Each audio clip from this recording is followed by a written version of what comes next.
Hello, everybody. My name is BreAnna Holmes, and I am the Radio 1 DC online editor. And as we close out Diabetes Awareness Month, I wanted to bring on some of my fellow type 1 diabetes friends to talk about diabetes awareness from a Black girl's perspective. My name is Ariel. I am from Queens, New York originally, currently residing in New Jersey. I've had type 1 diabetes for the last 14 years. I am a project manager by day at a public health nonprofit. But most importantly, I'm a diabetes advocate. I do have a platform called Just a Little Sugar, where I share my story as a woman of color living with type 1 diabetes and how that's affected by culture, race, family, and all of that jazz.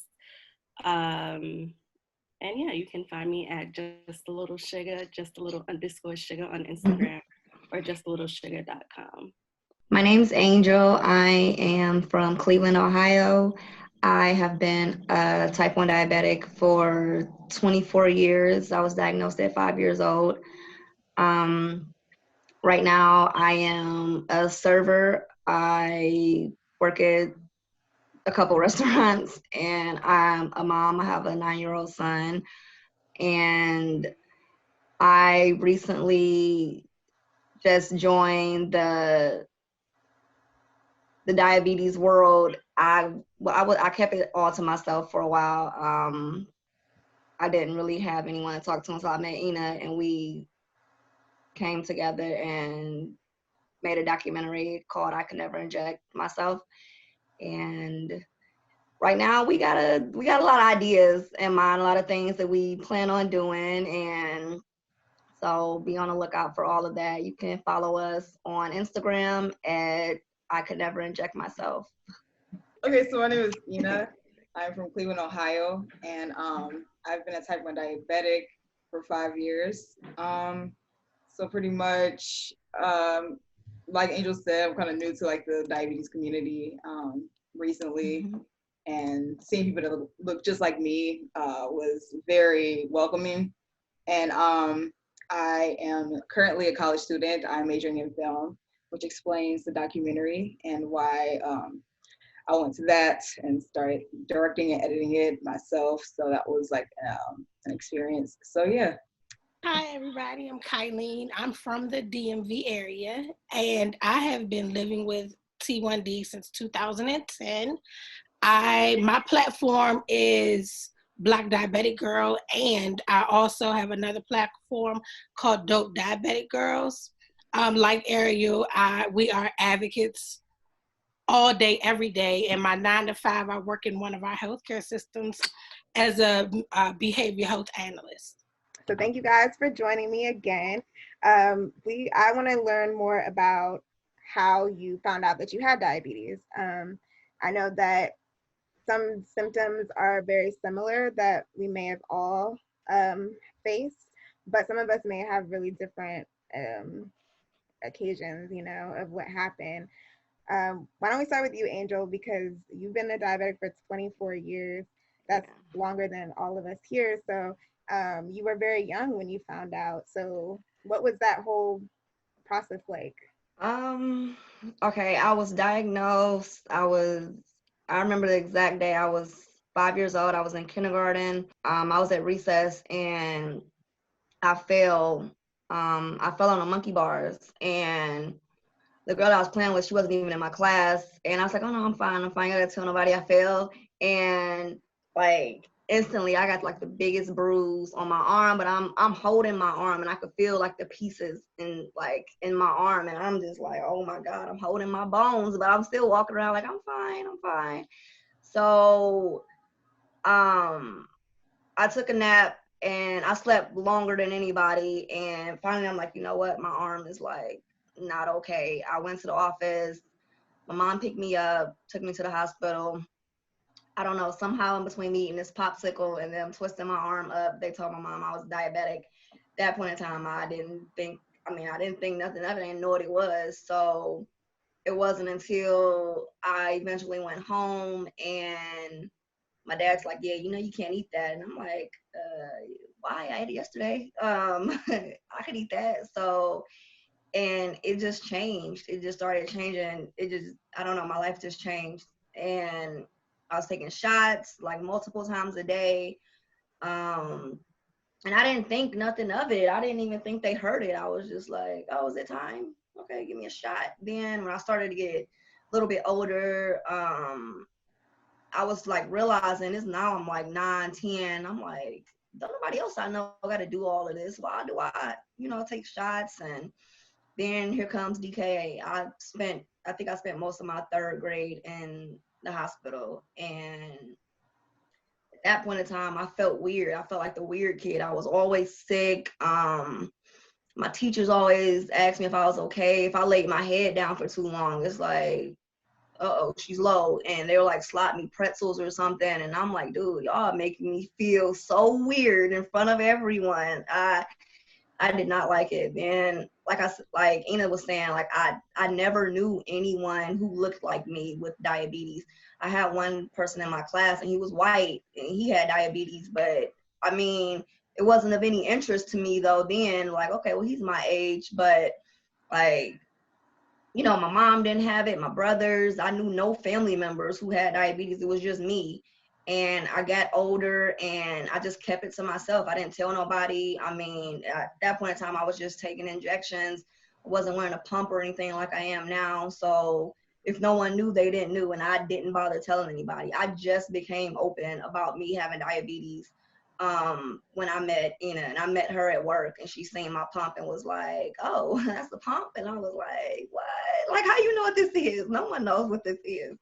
And it just went from there. But my life, it was ups and downs. I went through a lot of depression, mainly through my high school years though. I went through it. I would lie even when I was in the hospital. I'd be like, oh yeah, we went on vacation. I was gone. That's why I was away for 2 weeks, not because I was in the hospital. Like it was rough. It was really rough, but I know I'm sure there's a lot of girls that feel that same way right now. So yeah, this is amazing to see, how far you've come from that too. So definitely. I'm glad that you're in a different place now. Yeah, for And sure. I'm sure we've all had those same moments too, those low moments throughout this time as well. And since Angel mentioned you, Ina, why don't you tell us your diagnosis story? Yeah, I actually marked my 5th anniversary November 19th, so it was just here. But in high school, I had nerve damage in my fingertips, and they were numb. And I didn't really think about it. I kind of just thought like I slept on it until it was like maybe a couple of days later, like it wasn't going away. And so I remember mentioning it to my grandmother. She was pre-diabetic. And so she kind of just, and then so she tested my blood sugar. I believe it was 256. I'm not for certain, but it was high, obviously, especially it was fasting. I didn't eat anything. And so they had a doctor's appointment that same day, and they tested my urine with sugar in my urine. And I just remember that process of like, everything just happened so fast. I remember just going to the hospital and they're like, okay, yeah, she's diabetic. And the time I'm not thinking like of the medication process. I'm not thinking about the injections. I'm just hearing this word diabetes. And then, I remember that class, like someone came in and they were telling me like how to do everything, and it was a bit overwhelming. And I finally broke when I was at the store, and I just remember my family, they were comforting that honeymoon stage, and they were like comforting, and they were helping me look at like different types of foods and like looking at the nutrition facts. And I'm just something you never really did. I wasn't doing that beforehand, and I just remember counting the carbs, and I just remember crying. I'm just like, this is a lot. Like this is a lot. And yeah, it was a journey, but yeah. Thank you. Yeah, I can relate to so much of that too. Very much. Kylene, you want to tell us about yours? So mine is completely different from everybody's, I feel like, because I was diagnosed as an adult, not in childhood. So I don't know what it was growing up, what it was like to grow up diabetic or anything like that. I know life before diabetes, which is completely different because for me, I had to relearn everything. I had to, well, one, originally, so my story actually started with me being misdiagnosed. I thought that I thought that I had a urinary tract infection because I was going to the bathroom so much. And so went to the doctors and they were like, oh yeah, you're type 2. And I was like, all right, cool. You know, cool. My dad has it. Let's keep it moving. I kept getting sick though. And so I never got better. I ended up in the hospital and diagnosed with pancreatitis the first go round. After that, I kept having flare ups. So I was at work one day and I got really sick. And so I went back to the hospital. And that was when I was talking to one of the doctors. We weren't even talking about me as a patient. We were talking about other patients. And I was telling her what I was finally in there for. And I started mentioning other symptoms and just what was going on. And she was like, I'm going to ask them to test you for type 1. And I was like, what? And she was like, I think that you might, be type 1. She was like, you probably know it is juvenile diabetes. And I was like, oh, a little bit, but not too much. And sure enough, they came back and were like, yeah, you're type 1. And I was like, all right, what does that mean? And found out what that meant. That meant a whole new way of living. And it got us to where we are today. But again, being diagnosed as an adult is completely different. Well, it was completely different for me because I was 29.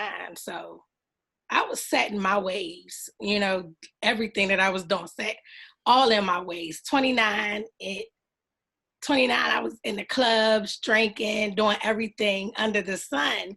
So, no, changing all of that, well, changing some of that, was very different. And so it was just different. But I do have a cousin who is type 1 as well. We are the only two. We have other diabetics, but they're all type 2s, but we're the only ones. And that's kind of that is my story. And that's because for people who don't know, type 1 diabetes is known as juvenile diabetes. And so it's mostly found in people who are younger. But there are adults that get it as well, as Kylene is an example of that. And now, Ari, can you tell us your story, please? Yeah, so like Ina, I was also diagnosed in high school. So I was diagnosed right before my 16th birthday. And I had a feeling actually I had type 1 diabetes before I was even diagnosed. So I remember like learning about different autoimmune diseases like in middle school, high school, and type 1 diabetes being one of them and the symptoms of that. And so when my symptoms first started to appear, I was like, this seems a little familiar. So for me, it manifested as like being very thirsty. I remember a friend and I thought we were just like doing a little friendly competition.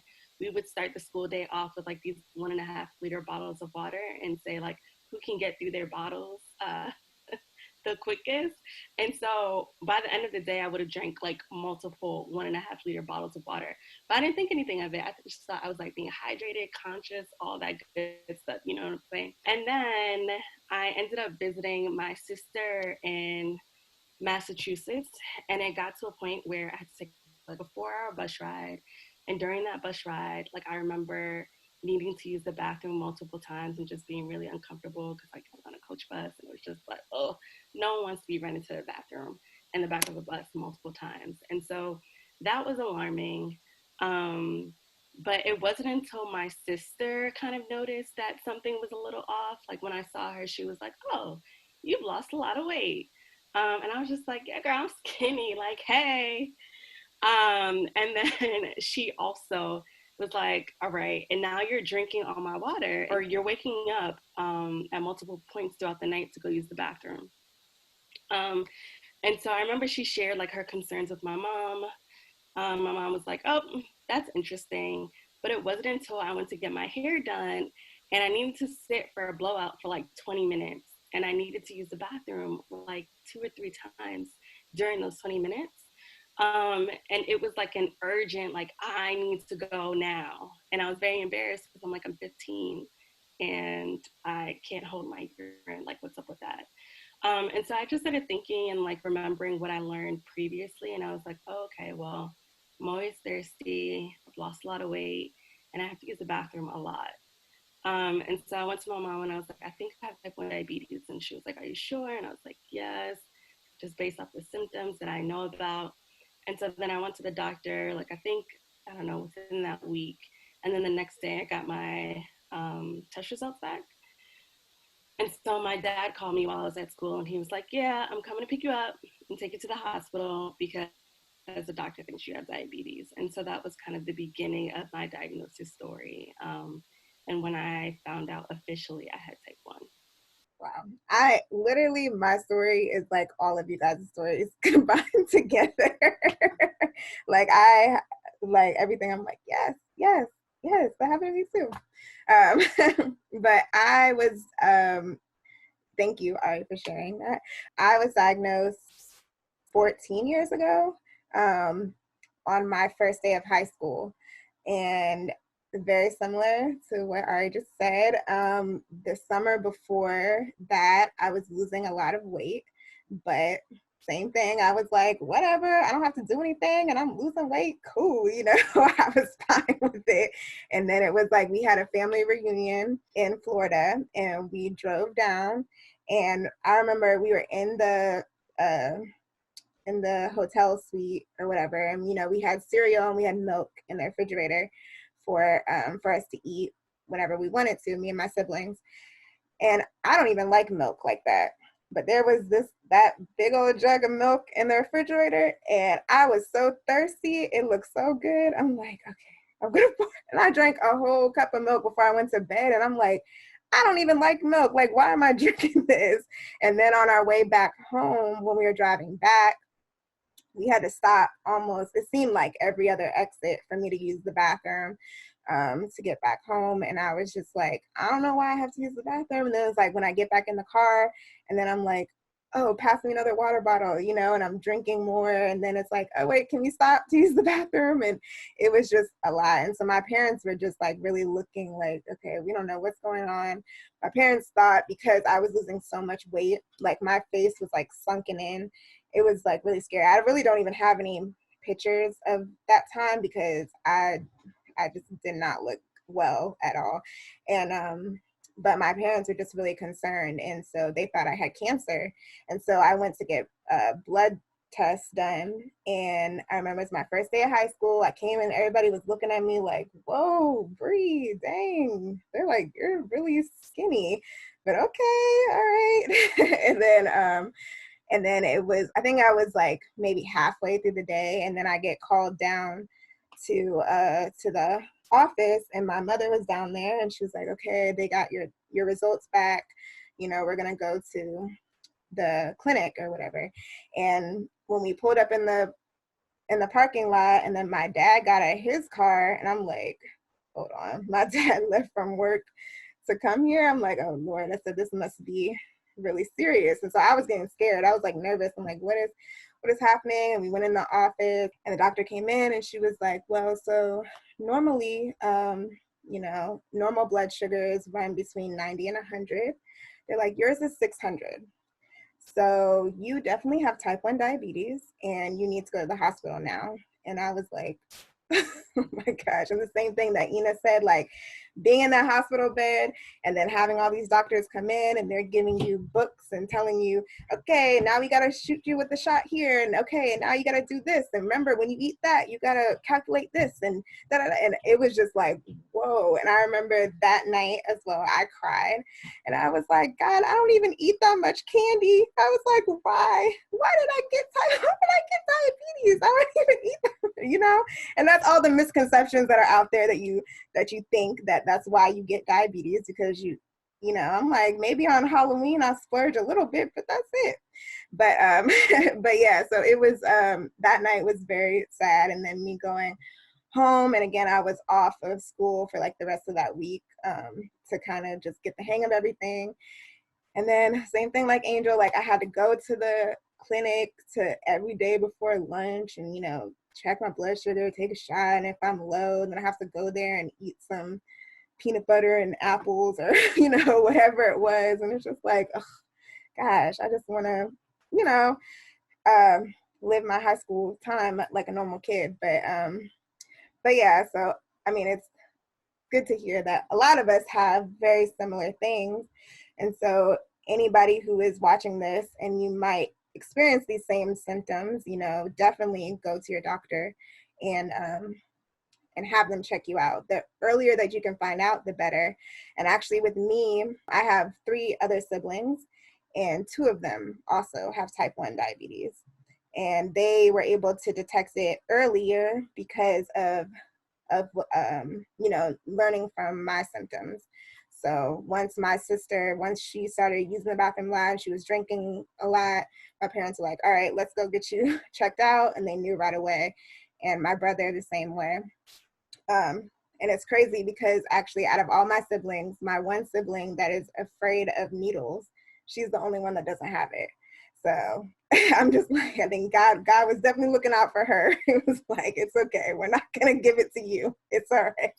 And my little brother, he was so cute. He was like, I think God gave it to me for a reason. He skipped over her to give it to me. And he was only like, he was really young. He was like 8 or something. And he said that. So, but like I said too, like, with me when I was diagnosed thinking that, oh my gosh, I don't even eat that much candy.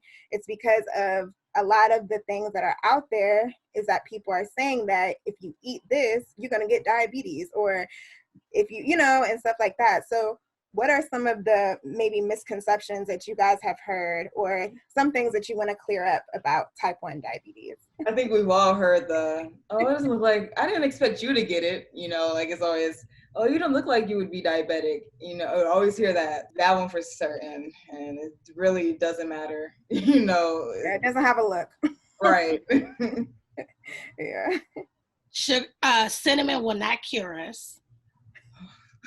Get that one all the time. Get you some cinnamon, girl. Like, okay.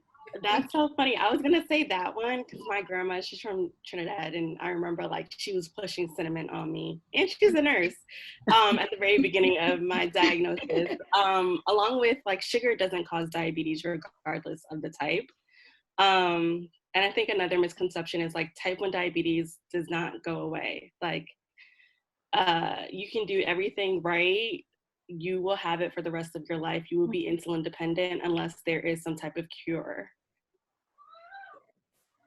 Do you got the good kind or the bad kind, or the high kind or the low kind? And I'm just like, what does that mean? I don't know how to answer it because I don't even know what you just asked me, and I'm like, I just got type 1 diabetes. My pancreas does not make insulin, and I give myself insulin. That's pretty much it. I get to, oh my God, you're so skinny. Were you fat when you were a little kid? That's why you got it? Like, that's not the case at all. That is definitely not the case. Yeah. Again, that goes back to that. It's like a certain look. And then I think too that, again, I'm glad that Ariel, you said that you can't get it from sugar. And I think that's what a lot of people assume too, is like if you say that you have diabetes, that they're only thinking of like type 2 also, especially within the Black community, because unfortunately type 2 diabetes is so prevalent. I mean, I'm sure most of us have at least one person in our family that has it, that has type 2. And I also heard that type 1 skips generations. Is that true? Do you guys know? I heard that, and oh, am I muted? Oh, no, I'm not. I heard that, and like I had asked my doctors because like no one has it. And I've been very close with my family pretty much my whole life. So, my dad, he never said anything about anyone on his side having diabetes, and it was just like it just picked me. I did find out though that my great great aunt had it, and that was pretty much it. And I don't know. And I asked doctors like, well, how did I just become a diabetic? And they said it skips generations. So I have no idea. That's definitely something that I always look into, because I just always felt like that was the weirdest thing ever. Like, and when I tell people, and they're like, "Oh, my mom has it and my brother has it," and I'm like, "What, really?" And like my son, I was diagnosed when I was 5, so I'm always like, "Oh my God, Aiden, you better not." But I mean, so far he's healthy, so I don't know. And Ari, you had a question about her son. Did you want to ask it? I just wanted to learn more about your pregnancy journey. I just feel like, well, I don't want to say we're at that age. You got some time maybe.